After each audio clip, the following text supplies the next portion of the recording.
Welcome to a Concussion Talk podcast, sponsored by HeadCheck Health. HeadCheck Health bridges gaps in concussion care through simple, powerful technology.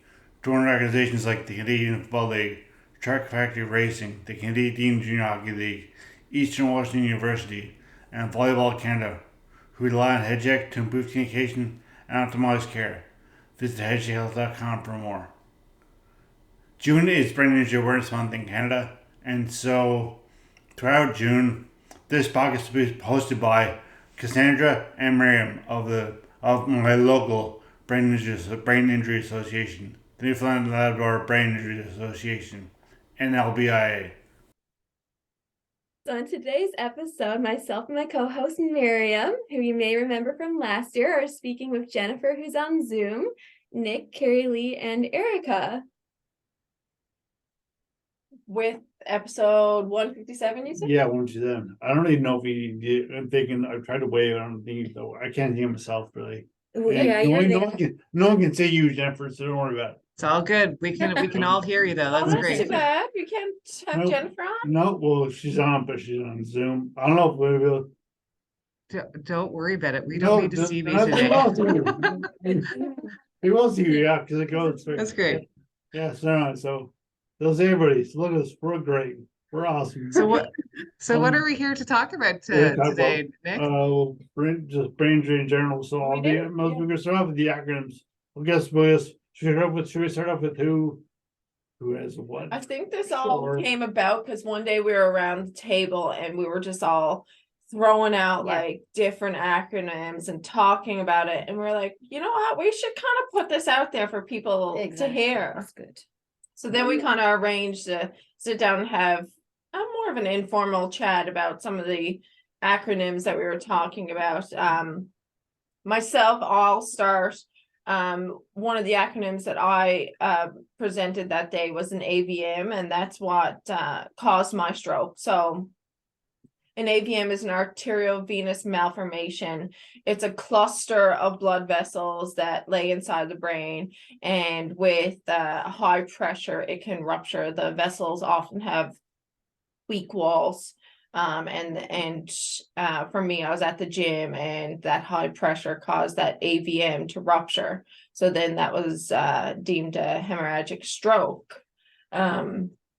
You had something a little bit similar but different. Yeah. I have CCM, which is cerebral cavernous malformations, and CCMs used to be called AVMs, but they figured out that now a CCM is a low flow blood and not a high flow, and CCM is not arteries, it's veins. So AVMs can be different, aneurysms, can be bunches of blood vessels, can be arteries, can be veins, but CCMs are only low flow venous, and they look like raspberries, and they can explode like AVMs, but most of the time they leak.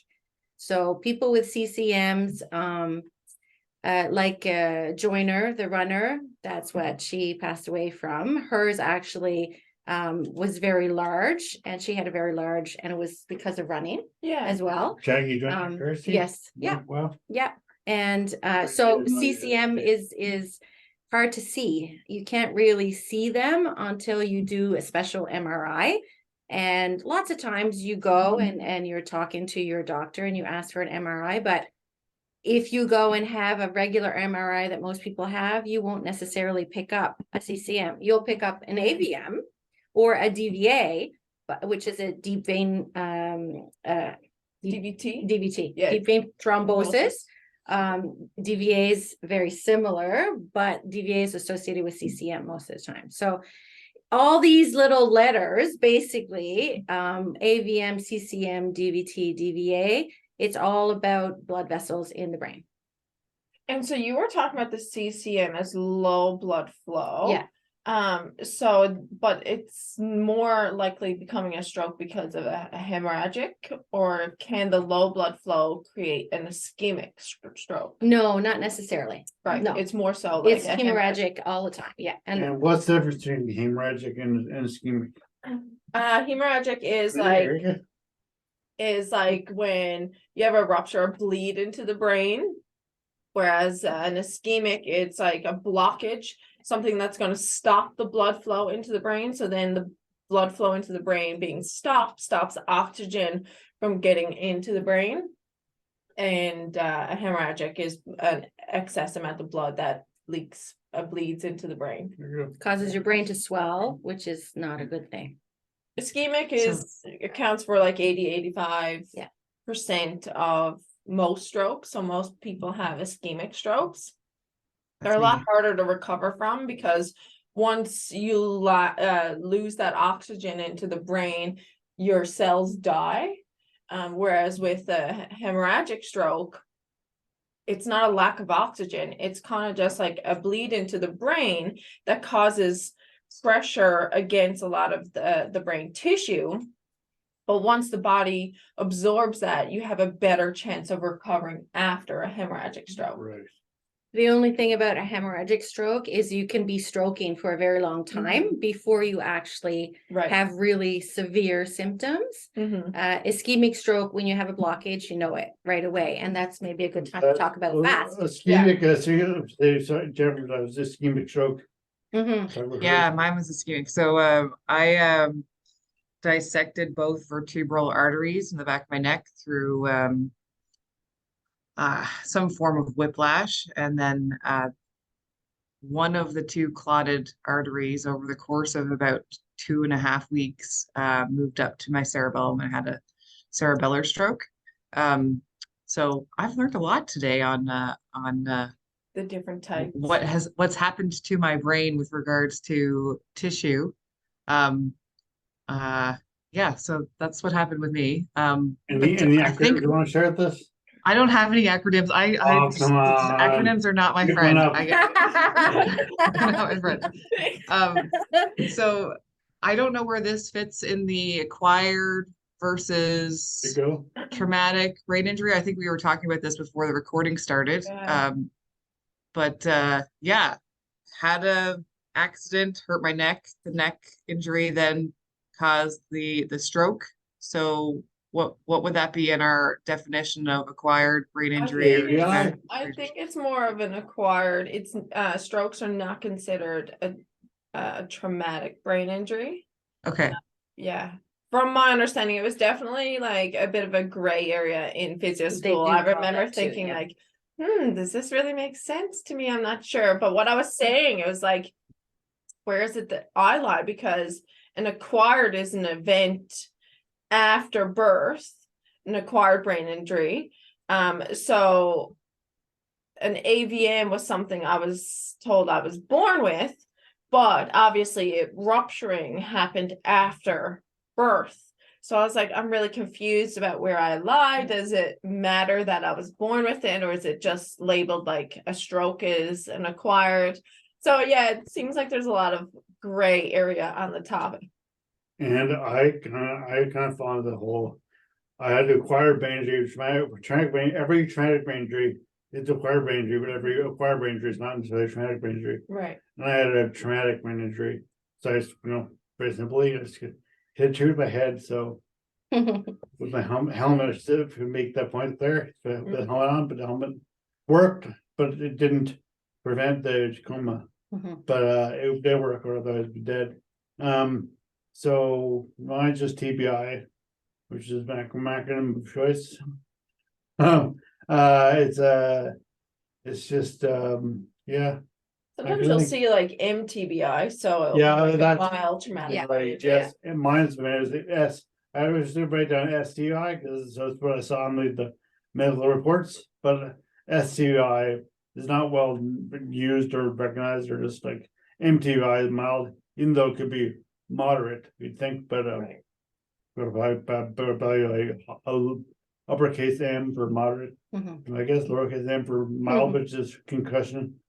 But yeah, that's, and I've told my story a lot of times about that, so I feel like I should really tell it more. But I was like saying the history, the helmet, and yeah, so that, and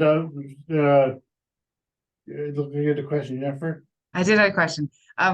So I'm thinking about who would be listening to this talk, and I've had people come up to me in in the last couple of weeks that have kind of expressed like, oh, I was listening to the Concussion Talk podcast and I learned quite a bit. And I want to let you know this is the kind of situation I'm going through with my own brain health. And so the question I wanted to pose to the group was maybe to just describe a little bit, because I don't think some people even get to the point where they know what they have, where they've had some kind of, I'm going to call it a brain episode, and through the checks and the balances or the diagnostics with their doctor, they haven't actually gotten to any kind of conclusive, Right. this is what I have. So I wonder if we could, I mean, we can't diagnose people, but I wonder if we can speak to like some of the symptoms or things that allowed us to get to the point where we got to some kind of diagnosis. That would be helpful. And that becomes really challenging too, Jennifer, for people, because even if the doctor is trying to investigate what some people are going through, a lot of the times if it's concussion related, it's really hard to diagnose because concussion doesn't show up on imaging. You send somebody for an image, it doesn't show anything. So a lot of the diagnosis of concussions come from like, knowing the symptoms and screening for concussion. It's a lot of like, assessments with your doctor or physiotherapist and things like that will determine. And so sometimes I find it really challenging letting somebody know that they have a concussion because they want some sort of test, some sort of image, some sort of diagnosis on a sheet of paper. And that becomes really challenging for people to connect with what's going on, not having that type of image or report that's like, hey, you have a concussion. It's more of like a subjective, objective type of situation where you're assessing what's going on. And a lot of those concussion-like symptoms, headaches is big one. Some people who have like early stages or like a more severe concussion can have a lot of nausea and dizziness, a lot of disorientation, balance. They may feel sometimes like the room is moving, like they're not, like they're kind of on a boat or like things are spinning, difficulty sleeping, and a lot of like emotional side of things too, a lot of anxiety, feeling down, depressed.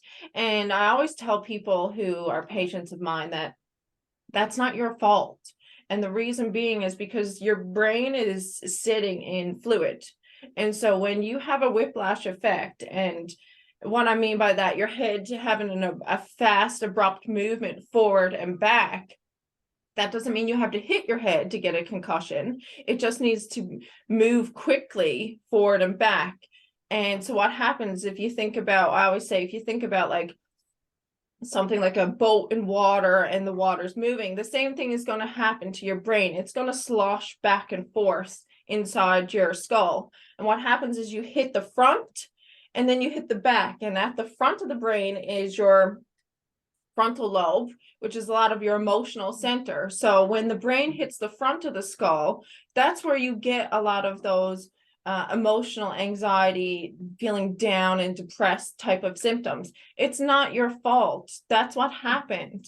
And same thing with the back of the brain. That's your occipital lobe and your balance center back there. So then when the brain sloshes back with the coup contra coup type of whiplash effect, when the brain hits the back of the skull, that's your balance and occipital lobe. So that's why things feel like you can't quite stabilize your surroundings. You might feel dizzy, off balance.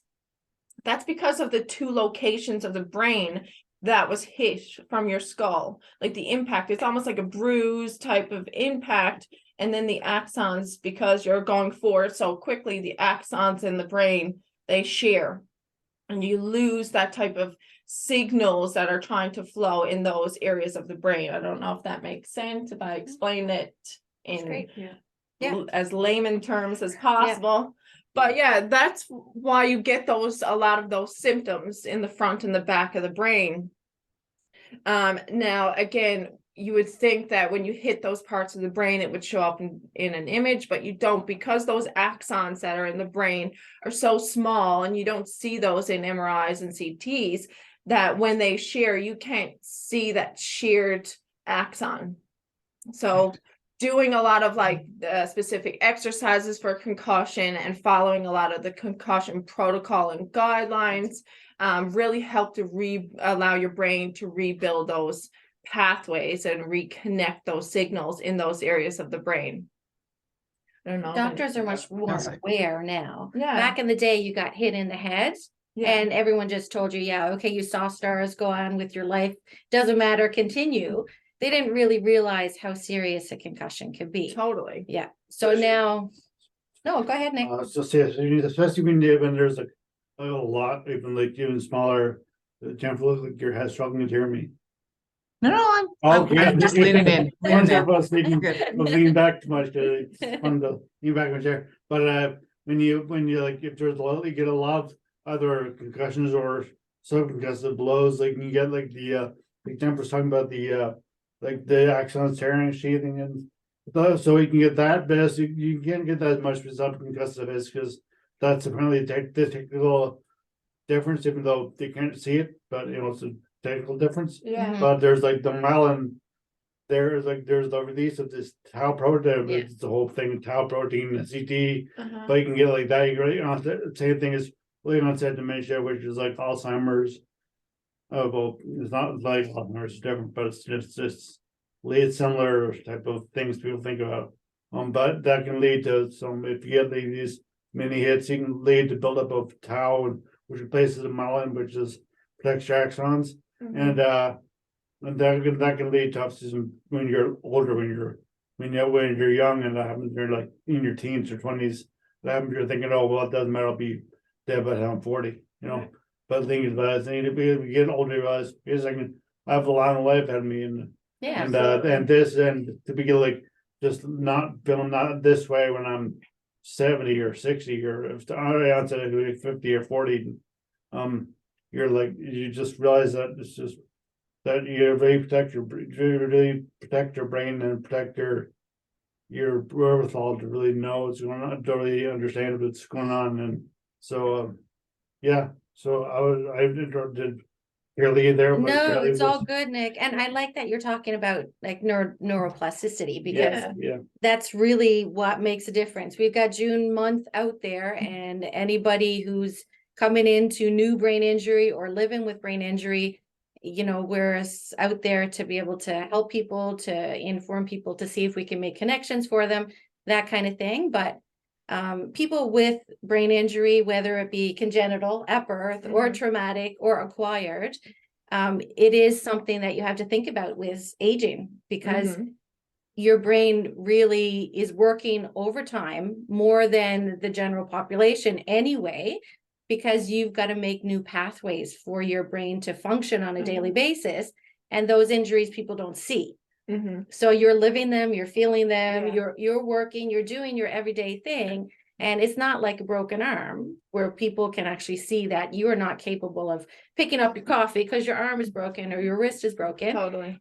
You can't work 40 hours a week, or maybe you can, but then you're exhausted, or you can't do 5 hours on the computer because you have to take a break every 15-20 minutes, Right. because then you're useless the day after, Yeah. or that kind of thing. Oh, So totally. keep our brains healthy. There's all kinds of little things that we can do. That our walk that happened on June 3rd. It happened, yes. Yeah. No, I think you make a really In good the point, past. because a lot of people that I help with concussion in the clinic, one of our interventions is allowing the patient to bring in any family members or closest who they're living with, Yes. so we can Support. all talk together about what this person's going through, because Mhm. it's so hard for people who are not going through that Yeah. to just not see what Right. you're going through, Right. because it's what I like to call, and I don't think this is a technical term, is the invisible deficit. Absolutely. It's Yeah. all the things you can't see. You can't Mhm. see that somebody, like you said, wake up in the morning and they have double vision, and Right. you don't see that. No. So one of the interventions in the clinic is, like, I always say, please bring in a family member that you live with, that is Mhm. close with you. Yeah. We can all talk about this together, 100%. because I think education around the topic is so important with helping people who are going through it, It to, really is. to get through it. And support makes a difference. Big difference, Yeah. because people, especially people with concussion and a lot of brain injuries, you're so easily aggravated, and it's just one of those symptoms. You're just so easily aggravated, and when the family around you understand that, hey, it's not their fault. Yeah. This is a part It's of what just they're your going switch through. doesn't work quite right. Then, and they hear that from somebody else other Yeah. than the person that's going through it. When they hear it from a professional, then the support gets so much better. So I think that it's really important, if anybody's listening and you feel that this is what you're going through, please send this podcast to the person that you're closest with, so that they can hear that these symptoms are not your fault. It's all a part of what you're going through. Mhm. And I like what Kerilee and Eric are both saying about the invisible injury, because I do have a lot of those invisible deficits, but I was lucky, I guess. My brain injury was so severe that it's obvious now, even now, that my walking, and when I couldn't walk, and so it's obvious that I had an injury. There was never any disputing whether or not I had a brain injury, because Mhm. I was in a coma. I mean, so much I can say do about that, and couldn't walk. So, and I have double vision. Nobody can see my double vision or my speech difficulties, or if they didn't know me before, they wouldn't necessarily know that I have speech difficulties. They think I just mumble, or I slur my words, or I'm trying.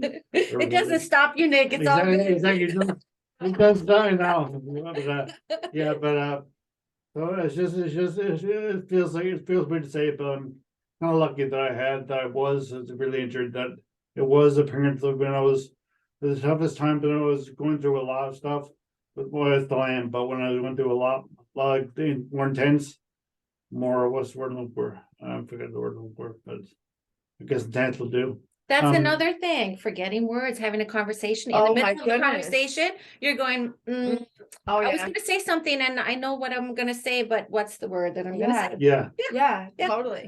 Yeah, so it's like that, but yeah, so I was saying, when it's going through more intense, which I still don't forget the word, but it's not it's not like an important word, but it's just a descriptive word. I think, but I have trouble saying descriptive. Yeah, okay. Got Say it. it now. I got it now. Gotta restore now that one. But yeah, I was lucky that I was saying it when it was so intense, when all this symptoms were happening all at once, and more of a shock to me.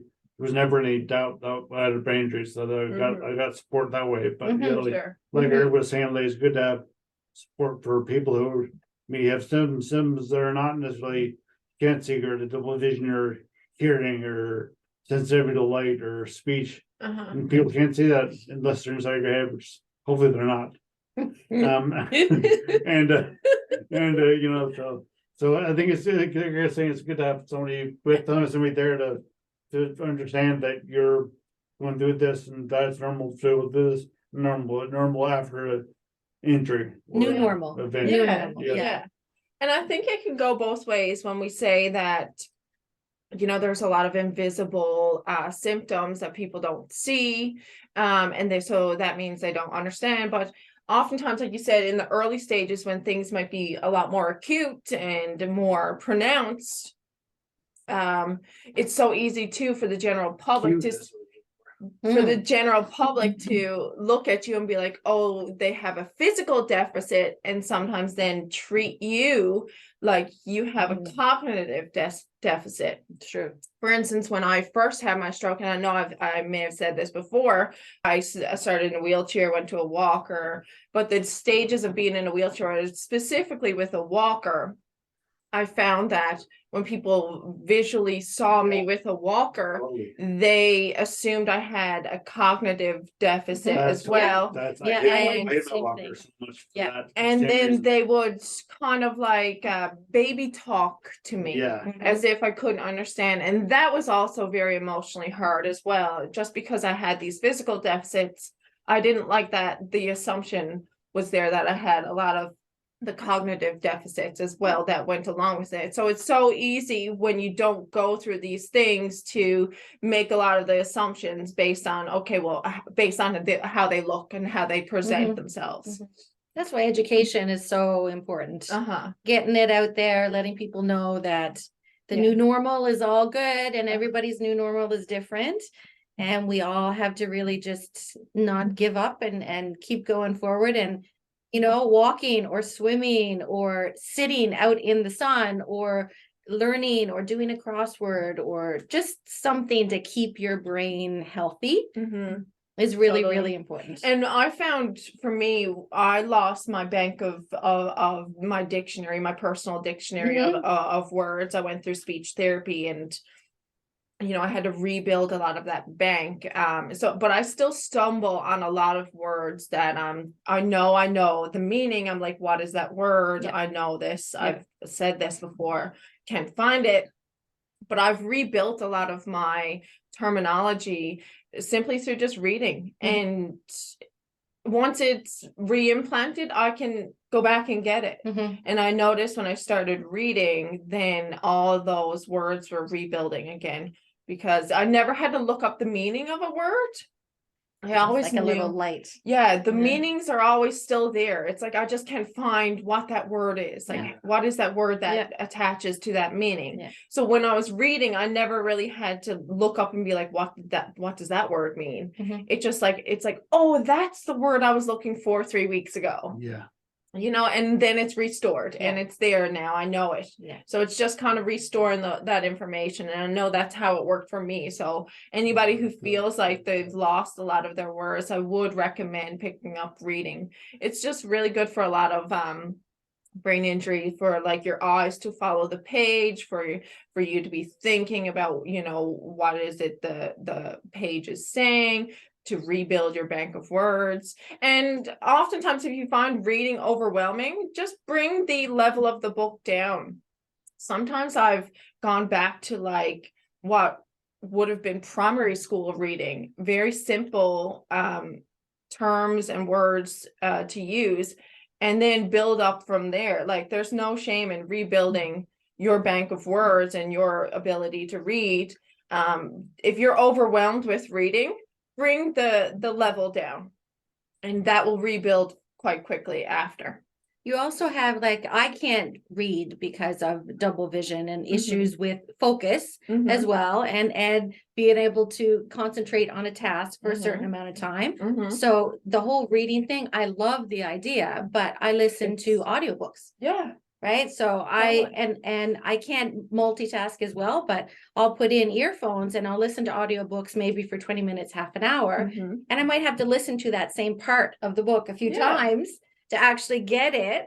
But I was an avid reader and I love to read. And because I can't do that right now, there's so many things out there that technology provides for people. You know, and some people like to have their little agenda where they write things down. I have my phone right now and I don't look at it very much, but I talk it and it talks back to me. So I'll talk my text, I'll talk my meetings, I'll talk all my tasks. And then at the end of the day, I'll say, did I do my tasks? And I'll be told that most of them maybe I didn't get to, but some of them I did. So it's like, it's really good right now.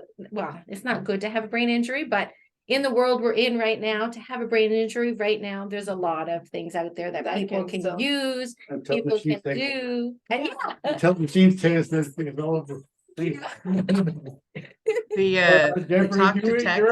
You're out there. You're like, because we're all here. You're on Zoom, so you feels like you're kind of a part of more than you do. So, no, you can tell she's taking it all. all. There's everything on them, but like you're more the talk to text. More the host.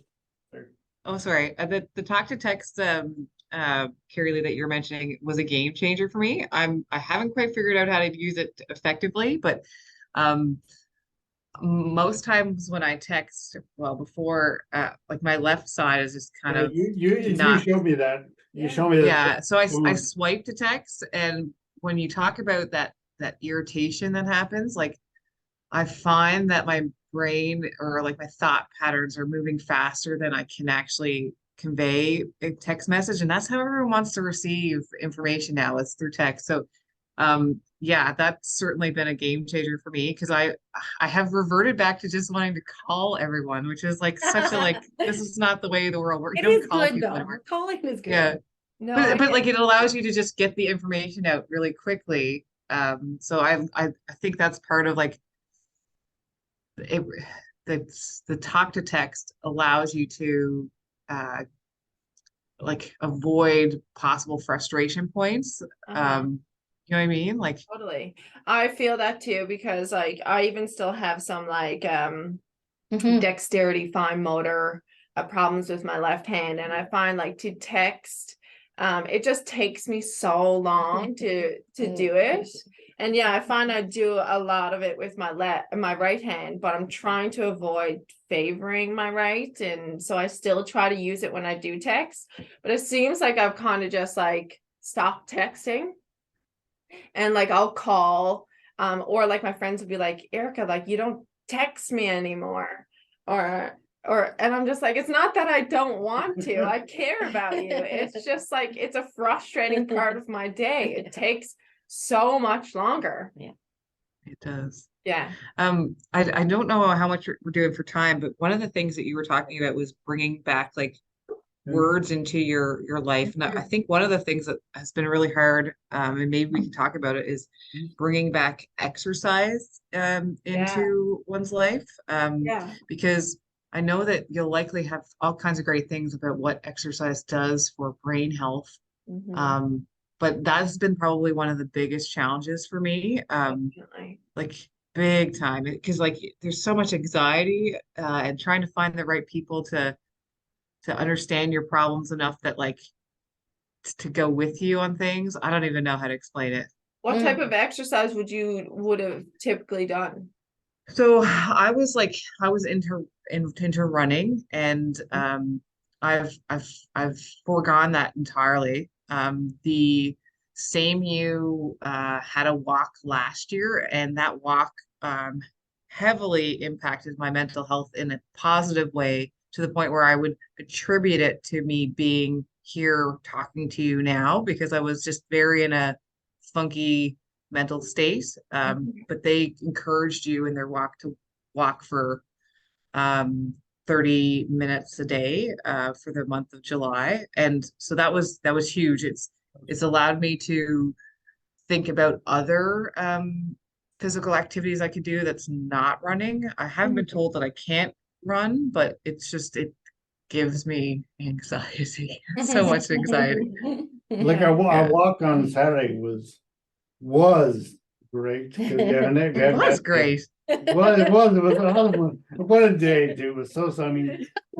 It's just the start. I feel like this is going to be the start of my walking season again. I found getting back to exercise hard too, and I found like a lot of it for me.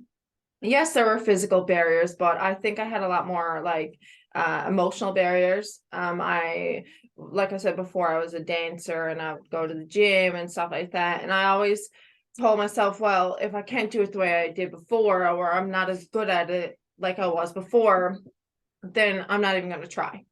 And that was a hard type of mindset to break, because it got to a point, especially for dancing, where I didn't realize how much I loved something until the ability to do it was taken from me.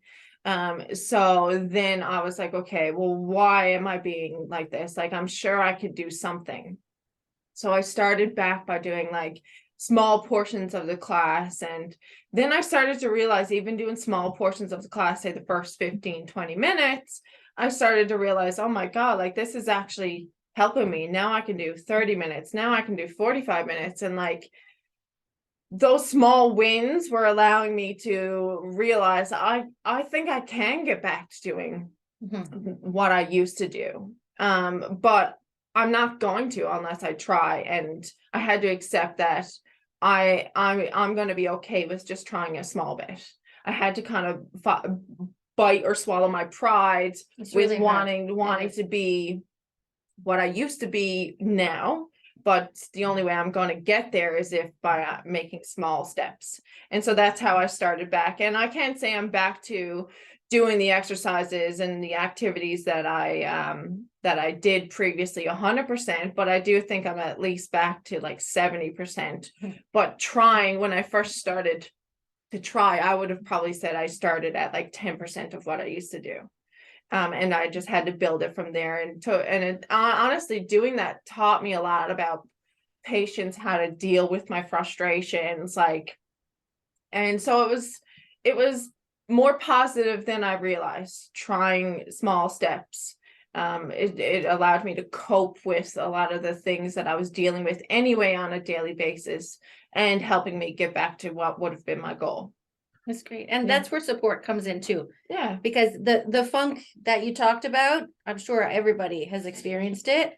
Anyone with any kind of brain injury, there's going to be a point where you actually do kind of accept that this new normal is actually the new normal. And it's hard to say, okay, this is what I used to be, but now, okay, I'm here and I have to accept it, and I have to do things on this plane of existence where I am right now. Yeah, So totally. yeah, starting a little bit at a time. Like again, you're a dancer. Mhm. That's wonderful. I never was, but yoga for me was really important. And then it took many, many years for me to get back to it. But I chair yoga started there, and then Mhm. went to floor, and then even just movement for a Yeah. lot of people, just to start with movement, sitting, movement, moving legs, moving arms, and Mhm. then that support. When you helps realize you you. can do those things, Yeah. your confidence builds to Yeah. try the next step. That's it. It's You true. know, It's so true. It's reassurance that I can do this. Yeah. And I can try to go a little bit further with. Yeah. Yeah. Sometimes you just lose the confidence, and sometimes for me too, it was like always looking at the light at the end of the tunnel. I was like, when is this going to go away? When am I going to get back to my 100%? I was always looking for the light at the end of the tunnel. And every day that passed, I was just disappointed because I wasn't there yet. And then I had to lose sight of that. I was like, okay, I need to accept that there's a very good chance I'm not going to get to the light at the end of the tunnel here. I may get to 80%, or I may get so far, but I had to accept that I'm not going to be the 100% person that I was before. In fact, I probably think of everything I've learned, despite my deficits, I feel emotionally and what I've gone through, I'm so much more. But that's a mindset thing, I feel like, if you lose the end goal and break it down into like smaller sub goals, every sub goal you achieve, it's a win. It's a positive reassurance that I could do this. I can go further. And then you do go further, and you take it to the next sub goal. And then that's a win, and it feels good. And you take it to the next sub goal. So then you're constantly in this more positive mindset of like, I can make progress here, rather than the mindset of, I don't want to do anything. I'm never going to get to that 100%, and I do think it comes down to how you think about getting through your progress. That kind of leads me as well. I'll ask Jennifer if you want to say anything, but you can just finish up. No, don't speak. I say no, so everyone can say it so everyone can see you, because I'm good. That That answered my question. Thanks, Nick. See, because Erica, Zoom responds audio, so people can't see you unless you say something. So this is for people on YouTube, for people listening, then whatever. But I was just saying, like Eric was saying, reminds a lot of and what Kerilee was saying before that, except for the movement part. But mindfulness meditation is where I think it's been really Good important. point. I mean, Very good. and it's not like it's not exercise, but it's like this whole idea, not like being happy where you are, because that's not really the point. The point is just accepting Acceptance it, and then just being not even being anything, just existing, just knowing that there's like and saying knowing and being and like accepting is all actions, but you're just observing yourself and in the world, and how everyone is just like, it's just together. This means say it means nothing, but it almost does, but it doesn't. The meaning is you get to the higher points, which I'm not at yet, but apparently meaningless means nothing, but words mean exactly words mean nothing, but like I'm not there yet, but like but you can just like and then when they're talking like this, like you just kind of save stuff that's just fun to say. Doesn't mean anything, but yeah, mindfulness It's huge. just knowing that it's all basically it's all good, it's all fine, like it is what it is like the simple is more of the mindfulness kind of unspoken mantra of mindfulness. It is what it is, but it's kind of like again I just made it up too, so who knows, maybe like Sam Harrison will take me to test on that, but don't they, because I don't really know who I am, but if they Nick works did, for saying. if they knew who it was, then someone would say he shouldn't say that. That's stupid. But anyway, but exactly, right. I'll get Eric to defend me. And I think that's probably because what time is it now? It's like almost just go perfect. And Sandra, Miriam can send this out if you want to. No, and I think it's really good that you're sitting in because you guys work with a lot of people in like the ABLE program. Yeah. So you really can get our perspective and kind of understand how, you know, a lot of the people may feel that you're working with. So I think it's really good education for you guys to know, you know, And a lot of this stuff. No TBI, you live TBI as well. Yes, Yeah. yeah. And having something like this would have been so helpful when I was going through that experience because I felt so isolated and so alone. Mhm. So having a resource such as this is going to be helpful for Mhm. so many people. Yeah, absolutely. And we're not doctors, but we are No. out there and with so many years and education Yeah. and all this stuff.